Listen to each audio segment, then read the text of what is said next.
Ты сын умілаваны, цябе упадабаў я. Так гаворыць евангеліст Марк, апісваючы хрост Езуса на Іардане. Гэтыя словы прагучалі адразу пасля таго, як Сын Божы прыняў хрост ад святога Яна Хрысціцеля.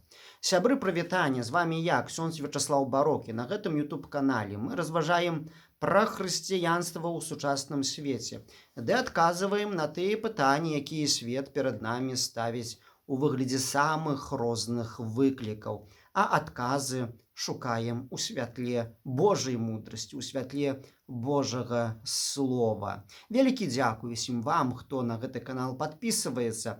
Падпісчыкаў на канале ўжо больш за 4000 чалавек, ужо хутка будзе 5000, а таму, сябры, ужо прама зараз не забудзьцеся таксама падпісацца, а пасля паставіць падабайку гэтаму відэа. Ужо 20 стагоддзяў Евангелие не губляе сваёй прывабнасці. Чалавеку усцяж пазастаецца прыемным чуць пра Божую любоў ды пра магчымасць трапіць у валадарства Божае, якое тлумачыцца найбольш проста, максімальна проста, атаясамліваецца з вечным шчасцем ды спаўненнем усіх найлепшых людскіх мараў. У асягненне валадарства Христос ні перад кім не ставіў ніякіх бар'ераў і перашкодаў. Як сведчыць апостол Пётр у дзеяннях апостальскіх, чытаем у раздзеле 10, верш 33, Бог не зважае на асобу, але ў кожным народзе мілы яму той, хто баіцца яго і паступае справядліва. А таму кожны мае права атрымаць ласку збаўлення. Гэты дар валадарства Божага, збаўлення, даецца абсалютна задарма, а не за нейкія выключныя заслугі кагосьці з нас.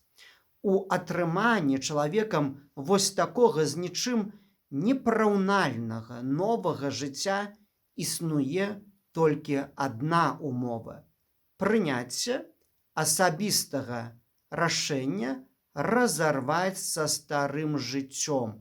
Умоваю жыцця ў любві Божай ёсць пакаянне за грахі ў жыцці мінулым.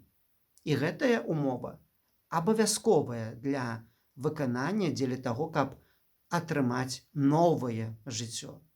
Таму гісторыі новага запавету і абвяшчэнню Евангелія папярэднічае місія святога Яна Хрысціцеля з гучным заклікам да пакаяння.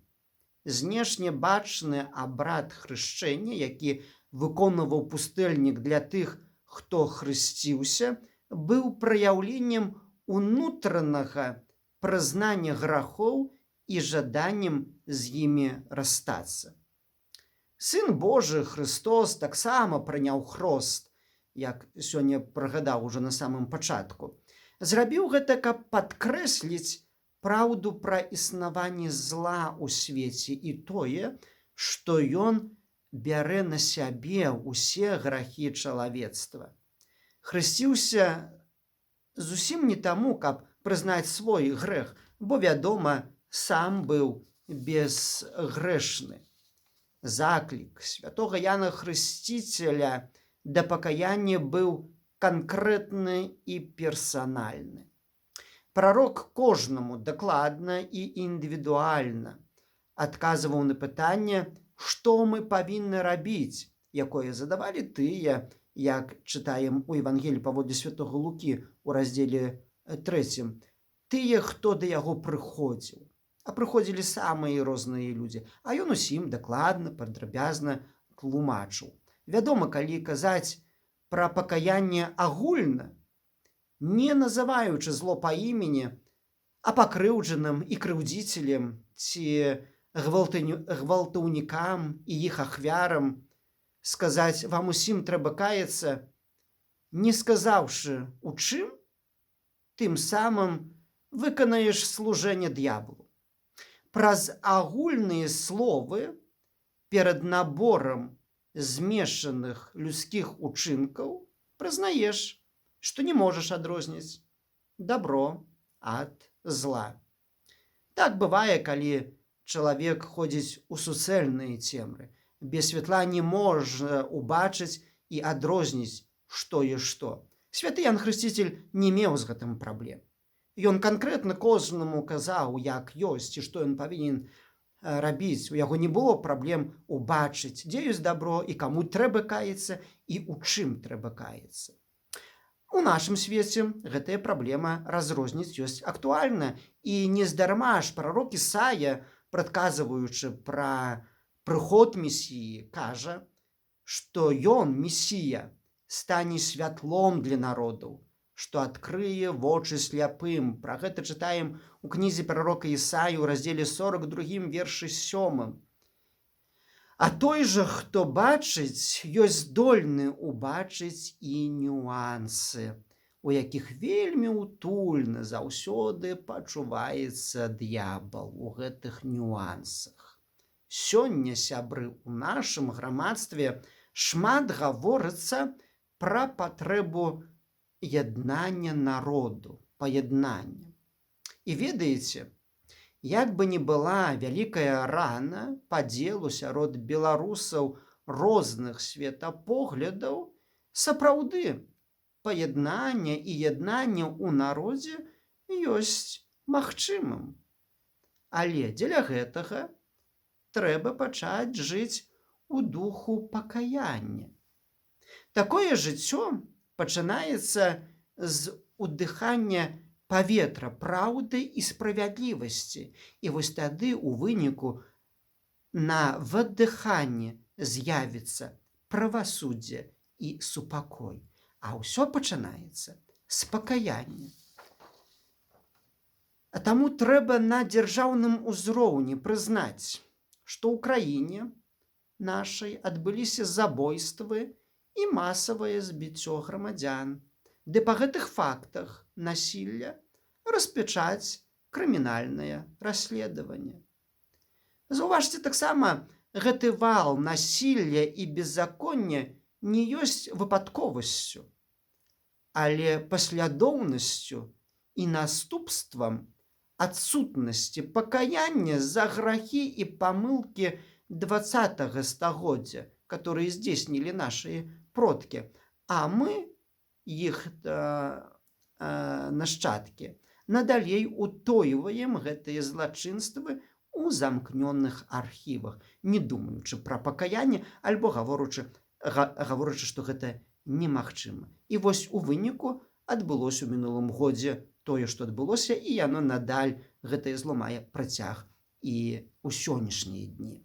Сёння без пакаяння і дадзеныя канкрэтныя маральныя ацэнкі ўсёй нашай мінулай гісторыі у духу праўды Евангелія мы ніколі не збудуем лепшай гісторыі.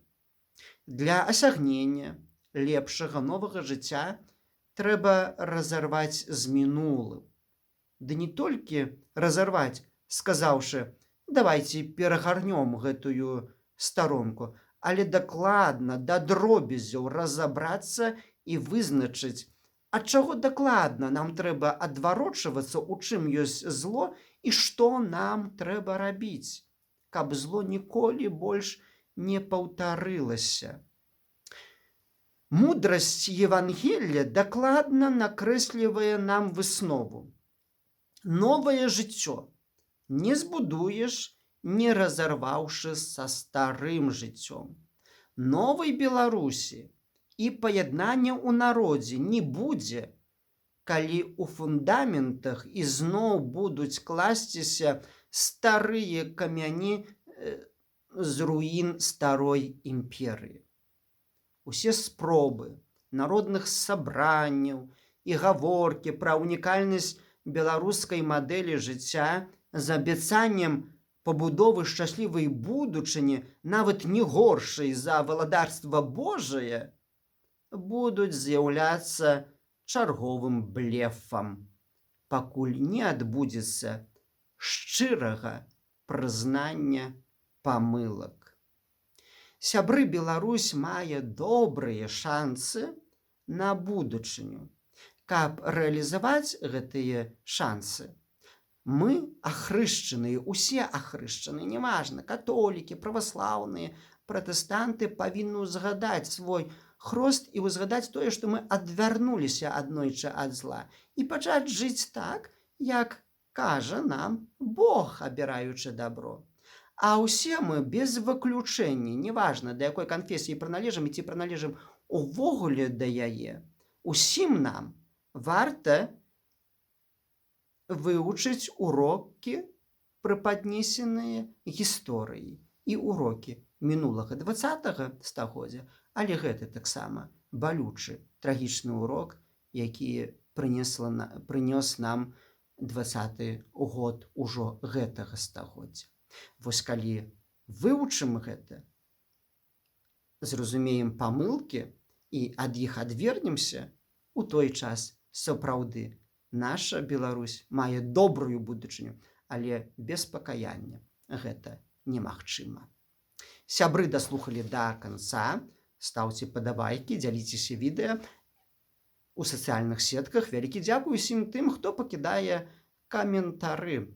І да новых спатканняў на гэтым YouTube-канале. З намі Бог, жыве Беларусь!